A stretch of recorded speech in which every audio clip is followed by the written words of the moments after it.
오늘도 이렇게 귀한 시간에 여러분과 얼굴을 마주하며 시작하는 이 귀한 시간에 이런 귀절로 이 시간을 열면 어떨까 생각을 합니다. 한번 제가 읽겠습니다. 너에게 나에게 빨갛게 익은 열매를 맺으려고 따 먹어도 되는 열매, 따 먹으라고 스스로 떨어지는 열매, 먹히기 위해서 그 안에 생명의 씨앗을 간직한 빨갛게 잘 익은 열매를 향하여 우리는 경의를 표해야 되지 않을까 생각합니다. 일동 경례, 우리에게 오직 먹히기 위해서 빨갛게 잘 익은 열매를 우리 앞에 내어 보이는 그 나무, 자기가 먹힘으로 말미암아 그 안에 간직하고 있는 그 씨앗을 땅에 떨어뜨려 죽임을 통하여 또한 영원한 생명의 열매를 계속해서 이어가고 있는 그 나무, 우리는 그 나무를 향하여 방금 경례를 올렸습니다. 우리가 먹고 있는 그 과일, 그 과실은 바로 그 안에 있는 작은 씨앗이 땅에 떨어져 묵히고 죽음으로 말미암아 우리에게 보내진 하나님의 은혜입니다. 또한 그 과일은 우리가 알지 못하는 어느 한 피조물의 생명이기도 합니다. 그러므로 죽음이라고 하는 것, 사랑하는 사람이 세상을 떠나면 그 자리에 슬픔만이 남는 것은 아닙니다. 죽음이라고 하는 것은 씨앗과도 같은 것입니다. 슬픔의 자리에서 싹이 나고 꽃이 피고 떨어진 자리에서 열매를 맺습니다. 오히려 살아있는 사람들보다 우리의 삶을 더 푸르게 하고 풍요롭게 하는 추임새로 돌아오는 것이 바로 죽음입니다. 그러므로 죽음을 어떻게 맞이하느냐, 죽음을 어떻게 준비하느냐, 그리고 그 죽음이라는 관문을 어떻게 통과하여 저쪽으로 가느냐 하는 것이 참으로 중요합니다. 바로 주님께서 아담을 흙으로 지으시고 에덴 동산 중앙으로 인도하신 그 후 처음으로 말씀하신 창조주 되시는 하나님과 피조물 되는 인간 아담이 처음으로 대화를 나눌 때 나온 이야기가 유일하게 기록되어 있는데, 그것은 바로 뭡니까? 과일의 이야기입니다.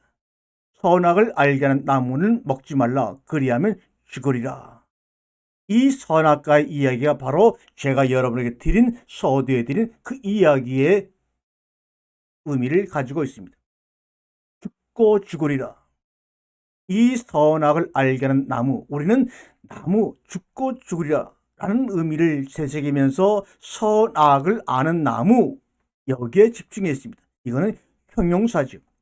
그 나무라는 것의 성격을 규정하는 성용사가 선과 악입니다. 그러므로 선과 악이라는 형용사보다 그것이 수식하는 바로 주체인 나무에 우리가 한번 의식을 집중해 보시기 바랍니다. 죽고 죽으리라. 이것은 바로 뭡니까?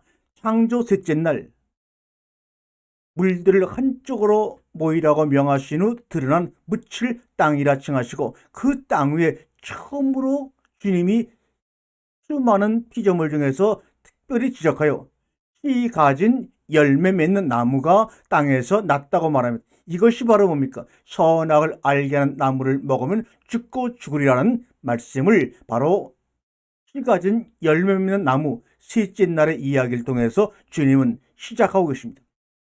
씨 가진 열매 맺는 나무가 셋째 날에 창조되어 넷째 날, 다섯째 날, 여섯째 날 3일 길을 걸어서 우리에게 양식으로 변화되어 나타나는데, 그때는 이렇게 표현하고 있죠. 열매 안에 씨 가진 나무. 열매 안에 씨 가진 나무가 우리에게 유일한 양식으로 허락해 주셨습니다.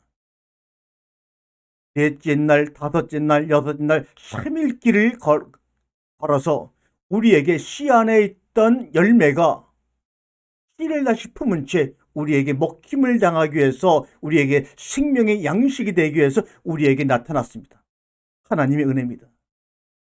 씨 안에 열매 가진 나무가 3일 길을 걸어서, 죽음의 길을 걸어서 열매 안에 씨 가진 나무로 우리에게 생명의 양식이 되었다는 것입니다. 그러므로 선악과 이야기는 생명과 죽음을 통한 하나님과의 합의를 이야기하고 있는 복된 소식입니다.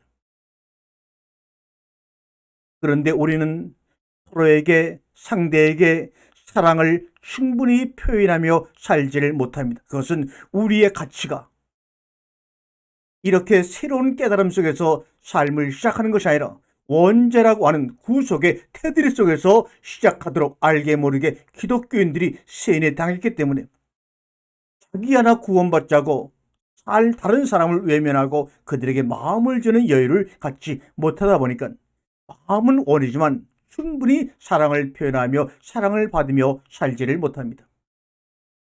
그런데 사랑을 충분히 표현하며 살지 못하는 그것을 가지고 우리는 또 이렇게 한번 합리화시키며 스스로 피차 위로합니다. 그건 사랑을 표현하는 방식의 차이였을 뿐이지 사랑이 없는 것은 아니야. 원래 경상도 사람은 그래. 서울 사람은 그래. 그러나 그게 진실은 아니지 않습니까? 그건 사랑하는 방식이 틀린 것이 아니라 사랑 그 자체가 부족함이었다는 사실을 우리는 인정하고 인정해야 합니다. 이제라도 숨기지 말자. 이제라도 좀 더 정직해지자. 그러면 길이 열릴 것입니다. 우리의 삶이 아무리 바빠도 10초 내지 30초면 사랑을 표현하기에 충분한 시간입니다. 사형수에게도 마지막으로 하늘을 보고 땅을 볼 시간은 주어지는 법입니다. 어떤 상황이라고 사랑을 표현하는데 눈 한번 깜빡이는 순간이면 됩니다. 그 30초, 10초의 순간이 너에게, 아니 우리에게, 모두에게 어쩌면 일생의 모든 날이 될 수도 있을 것입니다. 만일 우리에게 30초 시간이 되돌려져 주어진다면, 하나님이 나에게 그런 기적을 베풀어 주신다면 이 기적이 진정 우리 일생의 가장 귀한 기적이 되지 않을까요? 영어에 이런 말이 있습니다. A house is not at home. A house is not home. 집이 그 가정이 아니라는 말입니다. 하우스는 벽돌로 구성되어 있지만 이 가족이라는 거, 홈이라고 하는 것은 핏줄과 DNA로 이루어진 것입니다. 하우스가 아니라 홈을 우리가 날마다 조금씩 추구해 가다 보면 하우스의 지붕과 기둥들은 차츰 모양이 사라지면서 덧없는 환상으로 변해 육을 지닌 가족, 또 그렇게 사는 일상의 양식에서 벗어나 눈에 보이지 않는 세계를 자신의 거처로 만들게 됩니다. 이것이 성경서 말하는 몸된 성전을 의미하고 있는 것 아닐까요? 우리가 세상을 코스모스라고 말합니다. 또 세계 신민을 코스모포리탄이라고 말합니다. 이 코스모포리탄이라는 말을 만들어낸 바로 원조가 바로 여러분의 잘 알고 있는 철학자 디오게네스입니다.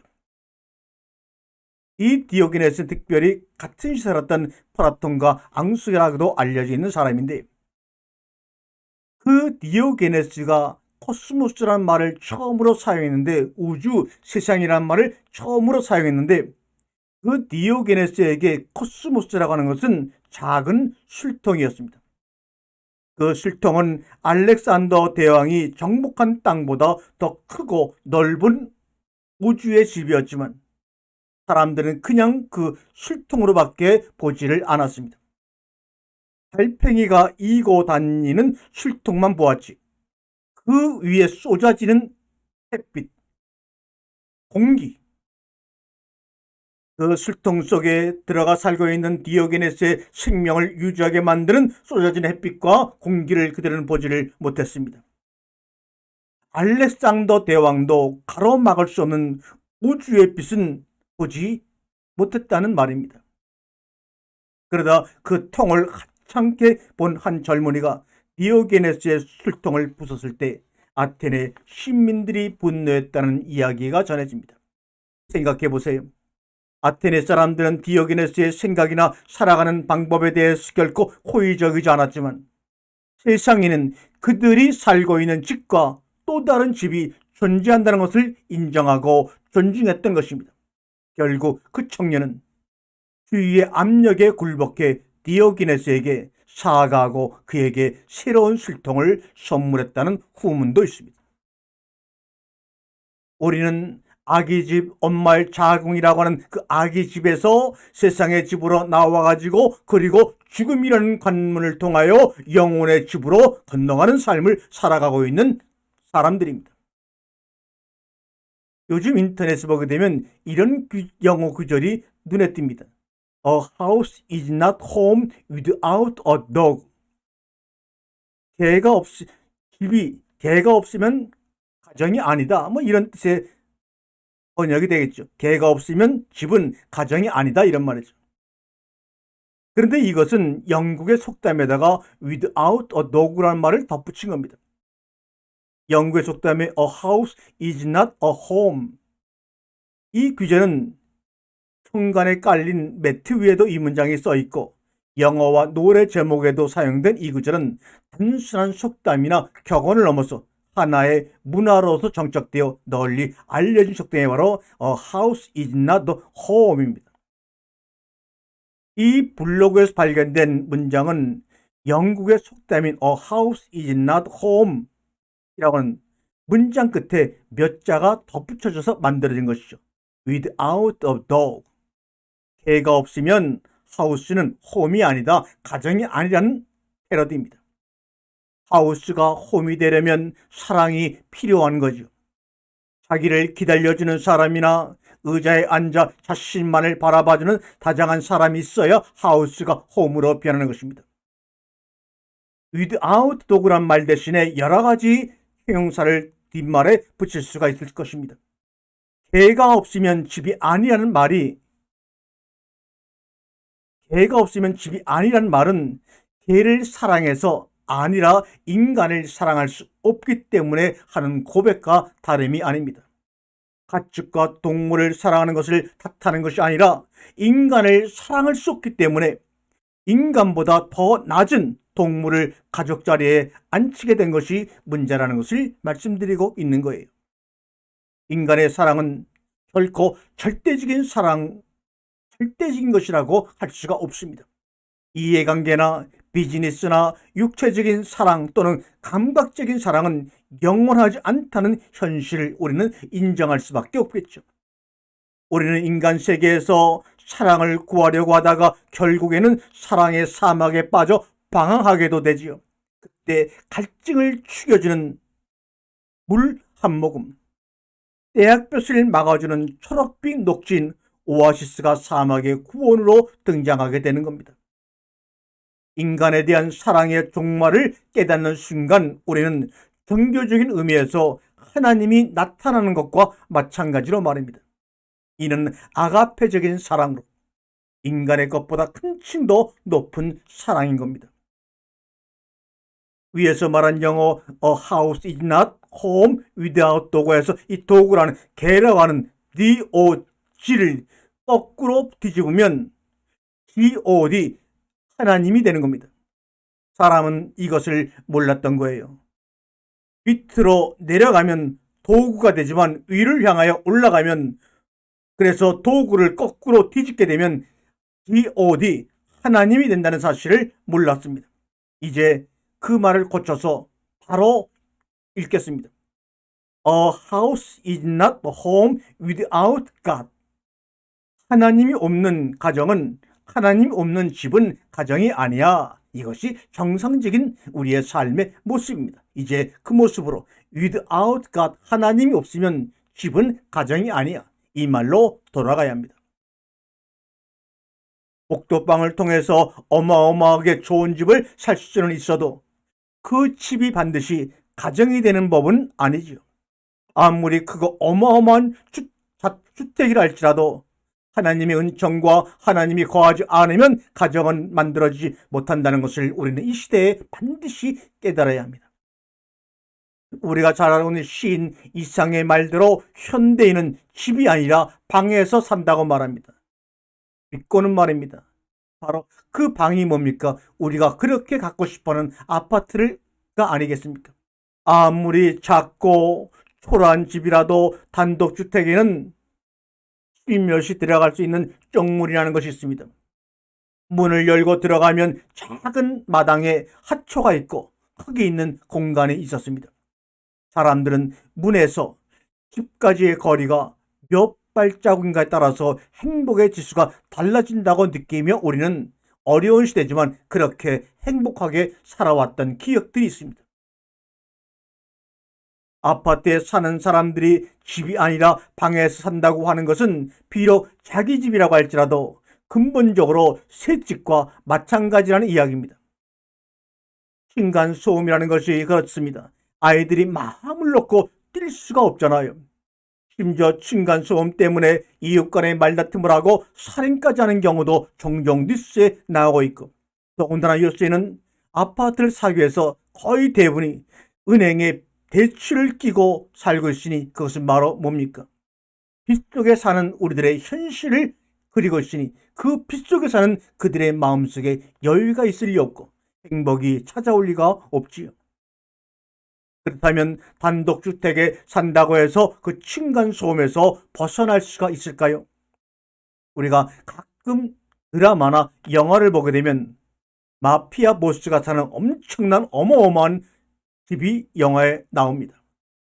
그 집에는 사방에 감시 카메라가 있고 총을 가지고 무장한 사람들이 지키고 있습니다. 그리고 늑대 수준과 같은 험악하게 생긴 개들이 우글우글하게 그 집을 지키고 있습니다. 왜 그럴까요? 그게 바로 층간 소음 때문에 일어나는 현상들입니다. 아무리 독립된 섬 전체를 자기 집으로 거처로 삼아도 끊임없이 타인의 시선, 침입자를 두려워하고 들리지 않는 소리 때문에 24시간 신경을 쓰는 것, 그게 바로 층간소음입니다. 한 나라의 왕도, 대통령도, 권력자도, 재벌도 이 층간소음에서 벗어날 수가 없습니다. 여러분이 프랑스를 여행하게 되면 꼭 가보고 싶다고 하는 일대 중에 하나가 바로 베르사유 궁전입니다. 1624년에 지어진 베르사유 궁전은 파리에서 남서쪽으로 한 22km 정도 떨어져 있다고 합니다. 그런데 이 베르사유, 그렇게 아름답다고 하는 베르사유 궁전이 어떤 이유 때문에 그것을 짓게 되었는지 아시는 분은 많지 않습니다. 파리에 있던 궁전들은 어디에다 어떻게 지어도 파리 특유의 냄새로부터 벗어날 수가 없었다고 합니다. 그 당시에는 우리처럼 정화조가 되어 있는 그런 자동 변기가 없었고, 그렇기 때문에 그냥 변기가 없었기 때문에 우리가 대소변을 보게 되면 그 더러운 오물을 길거리에다 갖다 버리고, 또 조금만 비가 내려도 진흙바닥이 돼버리기 때문에 여성들이 신고 다니는 굽 높은 하일이 그래서 생겼다는 말이 있지 않습니까? 진흙을 밟고 다닐 수가 없으니, 오물을 밟고 다닐 수가 없으니 굽 높은 구두를 발명했고, 오물이 길거리에 천지니 그 냄새로부터 자신들을 보호하려고 향수를 발명했다는 것이 바로 우리가 알고 있는 것입니다. 그리고 바람이 불면 금속성 간판들이 아주 개쌍한 소리를 땡그렁 땡그렁 내는 겁니다. 그 아름답고 예술적인 파리가 그런 도시였다는 것입니다.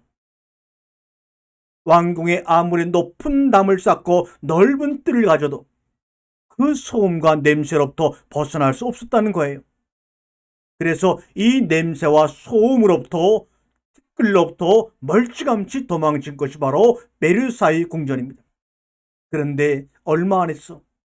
혁명이 시작되자마자 분노한 군정들, 특히 여성들이 빵을 달라며 그것으로 쳐들어가서 결국은 민정들에 의해서 왕이 끌려나와 냄새나는 파리로 다시 돌아가게 되는 것입니다. 이게 바로 프랑스 혁명의 모습입니다.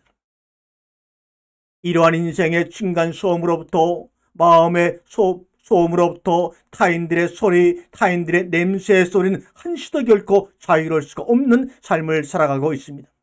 그건 바로 죄악의 냄새이고 가인이 아벨을 죽였던 그 피냄새이고 땅속으로부터 새어나온 아벨의 울음소리입니다. 악취로부터, 매인으로부터, 미세먼지로부터 피할 수 있는 곳은 이 지상에 한 군데도 없습니다. 바이러스로부터 피할 수 있는 곳은 한 군데도 없습니다. 우리의 이렇게 작은 육신이 거할 것이 없다고? 정말 우리가 살 것이 없을까요? 사랑과 평화와 진실이 있는 곳은 바로 우리가 추구하는 사랑이 있는 집, 하늘의 집이었습니다. 하늘의 아들, 하늘의 딸, 하늘의 신부가 되는 천국의 가족들이 모여 살고 있는 그 집.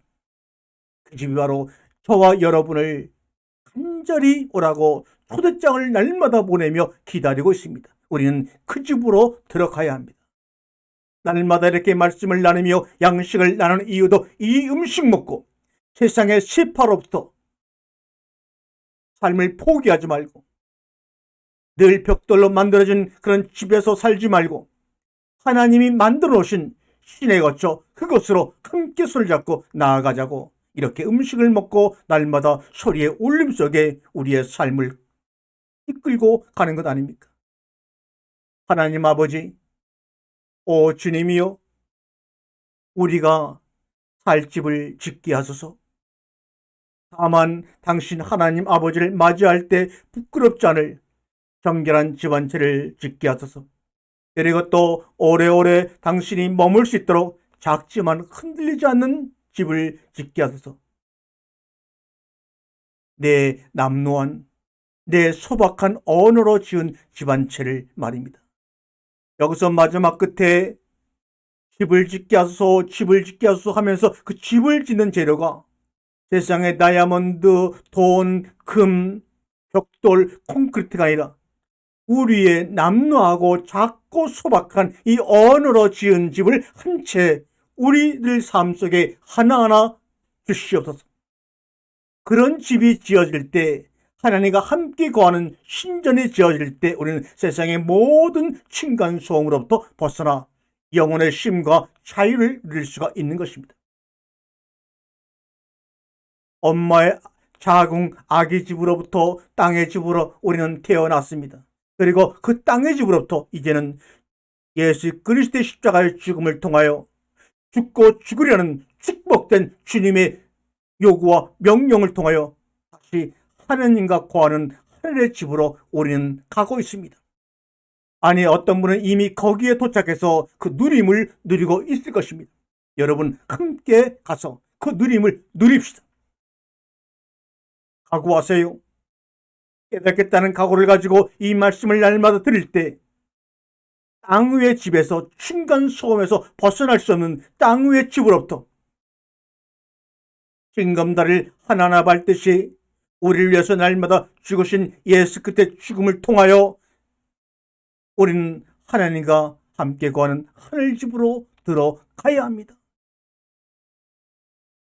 서울에는 천만대도시라고 말합니다. 서울의 천만대도시에는 너무나도 많은 집이 있기에 집을 갖지 못하는 사람이 너무나 많이 있습니다. 어떤 부동산 정책으로도 이것을 과연 해결될 수 있을까요? 아닙니다.